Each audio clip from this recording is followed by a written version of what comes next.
शक्ति, माँ शक्ति, माँ शक्ति।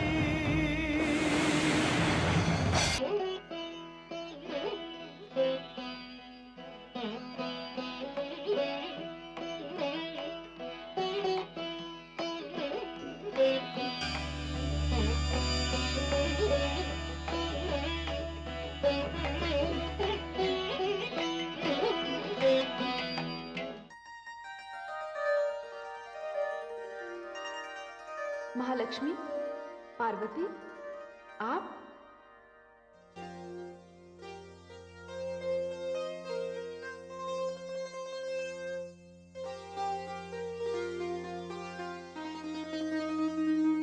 मेरे धन्य भाग कि आज आप दोनों महादेवियां ब्रह्मलोक को पवित्र करने आई हैं। सच पूछे तो देवी ब्रह्माणी, इस समय हमारे यहाँ आने का कारण ब्रह्मा जी ही हैं। कुशल तो है जो आज हमारी दोनों बहनों को अपने जीजाश्री की कुशलता का ध्यान आया। प्रथम तो आप लोग आसन ग्रहण कीजिए।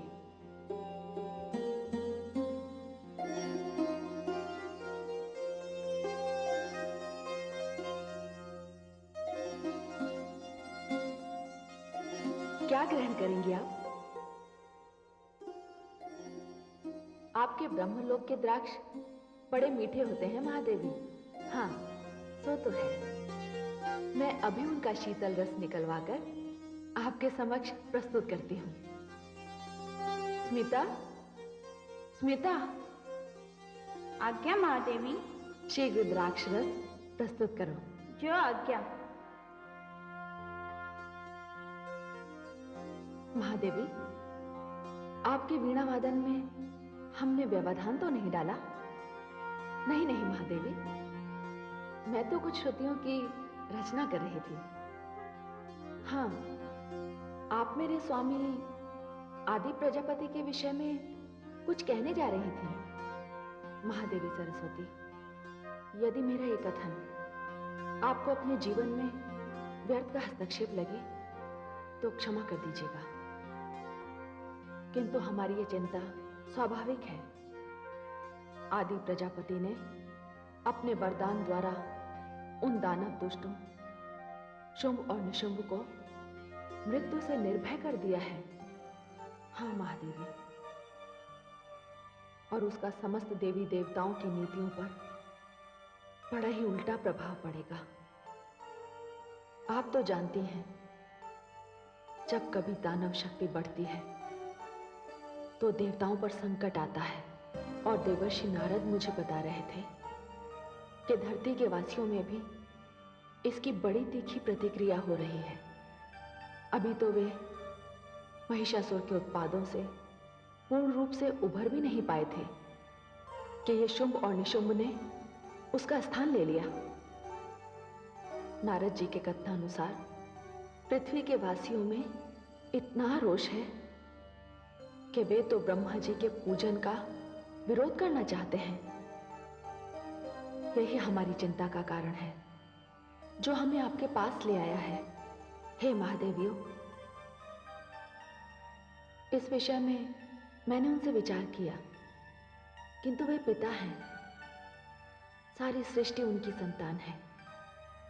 वो एक ही बात के लिए एक व्यक्ति को पुरस्कार और दूसरे को दंड देने के पक्ष में नहीं है। वे कहते हैं, यदि मेरी इस न्यायप्रियता के लिए मेरा विरोध होता है तो मैं क्या कर सकता हूं? अब महादेवियों, आप ही बताइए, इसके आगे मैं क्या कहूं?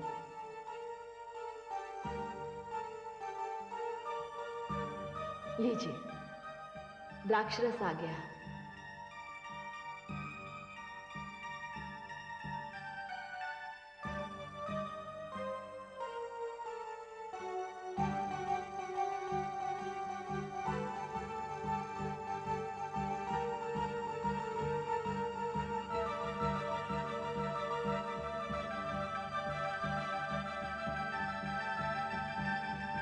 हाँ महादेवी, इसके पीने से विषय की कड़वाहट तो अवश्य कम हो जाती है। देवराज, देवराज, देवराज! क्या समाचार है पवन देव? देवराज, हमारे उत्साह बिना ही अकारण दानवों की सेना हमारी सेनाओं की ओर बढ़ रही है। शुभ और निशुंभ की सेना माटी काटती हुई हमारी ओर चली आ रही है। अब आप ही बताएं देवराज, इस समय हमें क्या करना चाहिए? महिषासुर की मृत्यु के पश्चात हमने सोचा था कि हमें कुछ दिनों का विश्राम मिल जाएगा, किंतु ये विश्राम इतना सीमित होगा ये हमने सोचा भी नहीं था पवन देव। मैं जानता हूं कि ब्रह्मदेव के वरदान के कारण हमारी पराजय निश्चित है। तो फिर ज्वालामुखी में अपनी सेना को झोंकने से क्या लाभ? देवगणों, आप लोग शीघ्र यहां से जाइए आप लोग यहां से अपने समस्त परिवार के साथ कैलाश पहुंचिए। अब तो केवल भगवान भोलेनाथ ही हमें इस संकट से उबार सकते हैं। जाइए आप लोग यहां से। पराजय, पराजय, पराजय! इंद्र, तेरा दूसरा नाम पराजय है, पराजय है।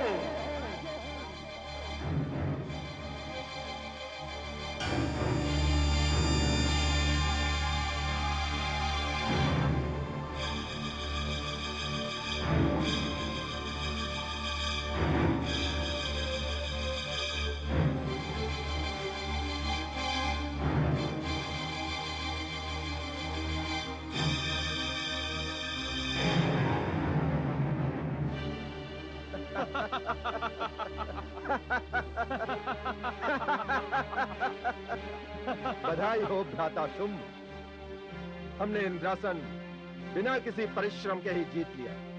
भाग गया वो देवताओं का राजा इंद्र। भ्राता निशुंभ, जाकर देखो वो सारे आभूषण और रत्न जो देवताओं के पास थे, वो सब है भी या नहीं? क्योंकि देवताओं की पराजय के कारण ये अपार संपत्ति है।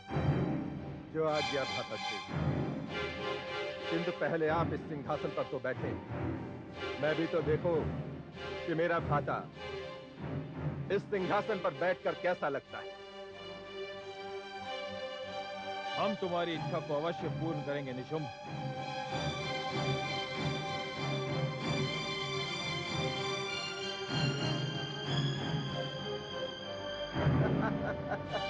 भव्य, सुंदर, अति सुंदर।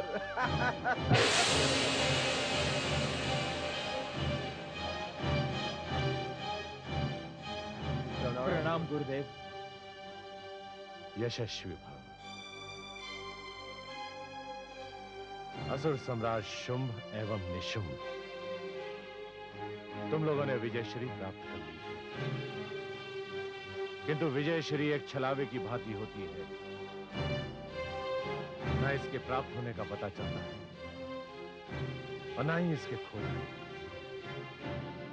अपने पिता समान ब्रह्म को मत भूलना, महिषासुर का परिणाम मत भूलना, भूले से भी कोई ऐसी इच्छा मत कर बैठना जिसकी पूर्ति संभव ना हो, वरना देवताओं को तुम्हारी पराजय का रहस्य मिल जाएगा। आप निश्चिंत रहें दानव श्रेष्ठ रक्तबीज, मैं अपनी विजय को स्थायी बनाकर छोड़ूंगा। तो ठीक है, इंद्रलोक तुम्हारे लिए शुभ मंगलमय हो। मैं अपनी गुफा की ओर जा रहा हूं।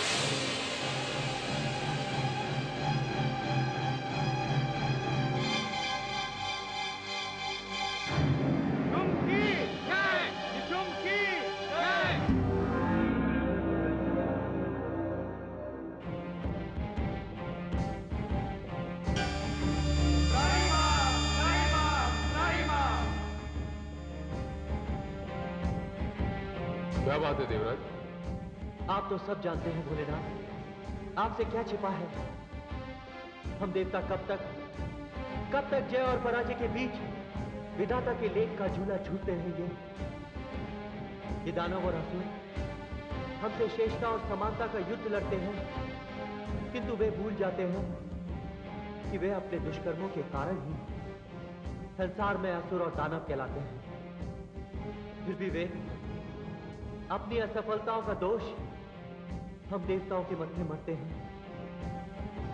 फिर हम में से ही कोई एक देवता उन्हें ऐसा वरदान दे देता है भोलेनाथ, जिसके कारण हम अपने ही देश में शरणार्थी बन जाते हैं।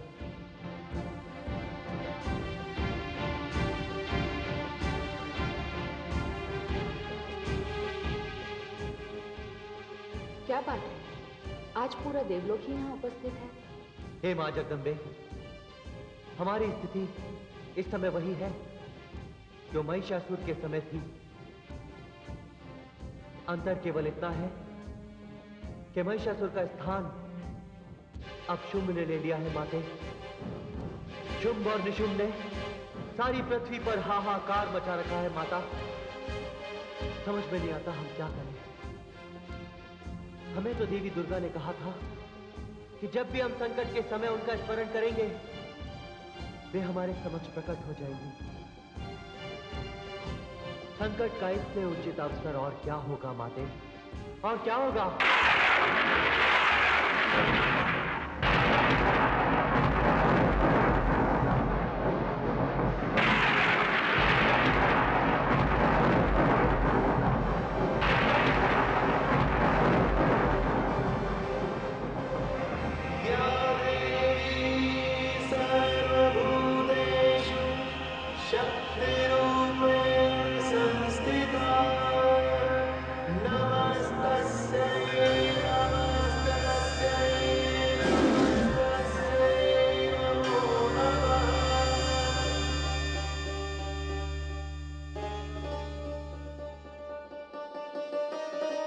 हे देवता, निश्चिंत रहिए, मैंने जो वचन दिया था उसका पालन होगा।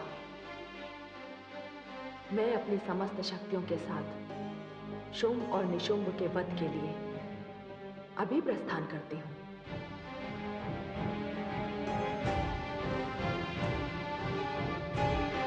मां शेरावाली की, शेरावाली मां की, शेरावाली मां की।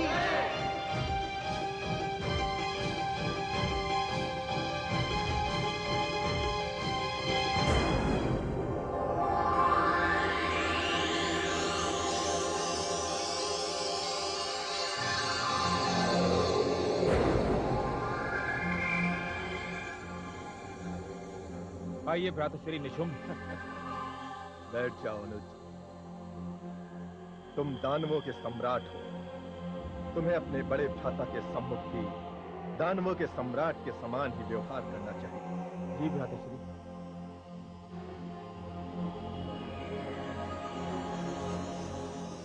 कहिए भ्रातश्री।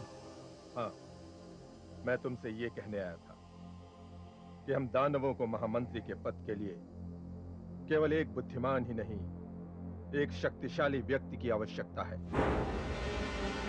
ऐसा शक्तिशाली व्यक्ति जिसके नाम से ही लोग थर थर कांपने लगे। इसकी क्या आवश्यकता है भ्राताश्री?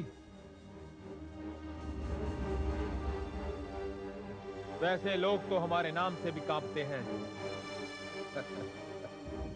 अनुज, ना तो तुम महामंत्री बन सकते हो और ना मैं, क्योंकि तुम दानवों के सम्राट हो और मैं तुम्हारा बड़ा भाई। क्यों भ्राताश्री? क्या एक व्यक्ति दो पदवियां नहीं रख सकता?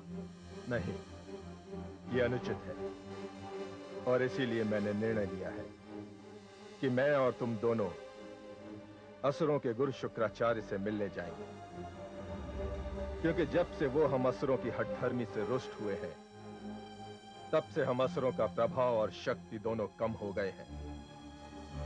तो चलिए भ्राताश्री,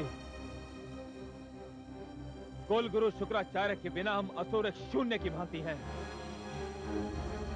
जब देवताओं से हमारा पहला संग्राम हुआ था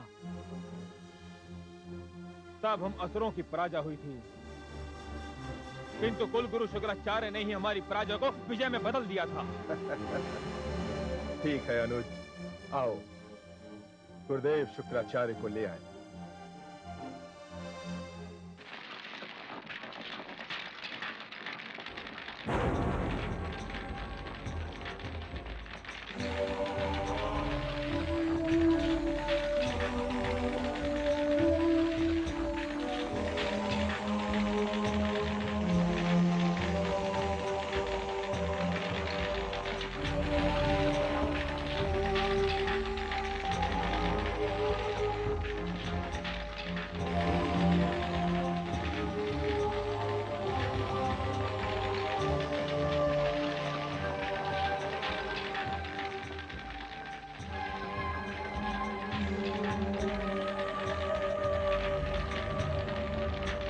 प्रणाम प्रणाम गुरुदेव।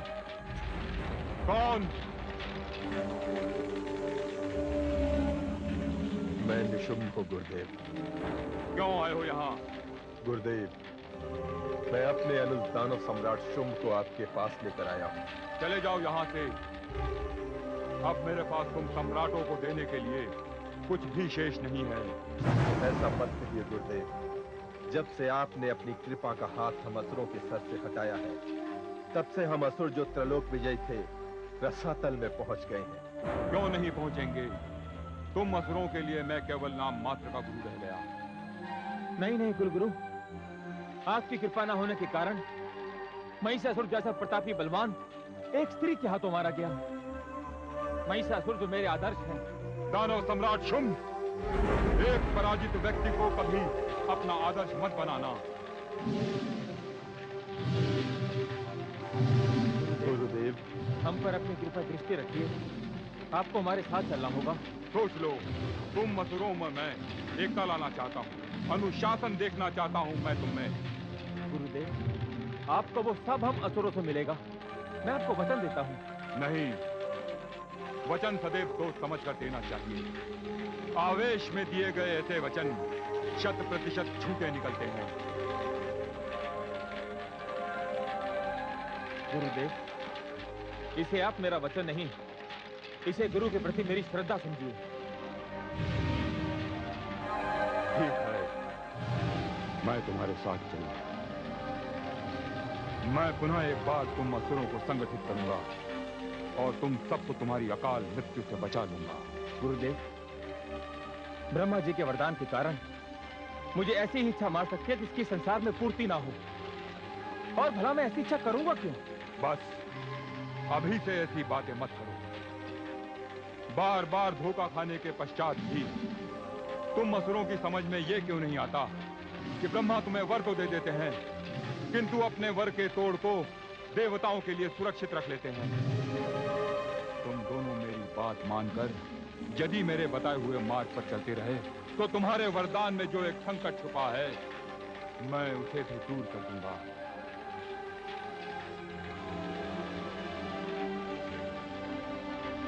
चलिए गुरुदेव, दानव लोग आपकी प्रतीक्षा कर रहा है। मेरे साथ मेरे 2 दानव शिष्य भी चलेंगे, जो महान वीर और बहुत बड़े योद्धा हैं, और समय आने पर तुम्हारे लिए अपने प्राणों की आहुति भी दे सकते हैं। जैसी आपकी इच्छा गुरुदेव। दंड एवं मुंड।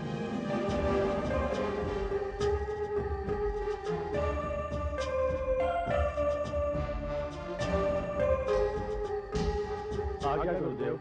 हे महान वीरों, ये दानव सम्राट शुंभ है। आज से तुम दोनों इन्हीं के लिए जियोगे और इन्हीं के लिए मरोगे। हे दानव सम्राट, हमारे लिए हमारे गुरु की आज्ञा ही भगवान की आज्ञा के समान है। हे महावीर चंड, हे महावीर मुंड, आप दोनों के आने से दानव सेना की शक्ति में अद्भुत क्षमता बढ़ जाएगी। हे वीरों, शुंभ साम्राज्य में आप दोनों का स्वागत है।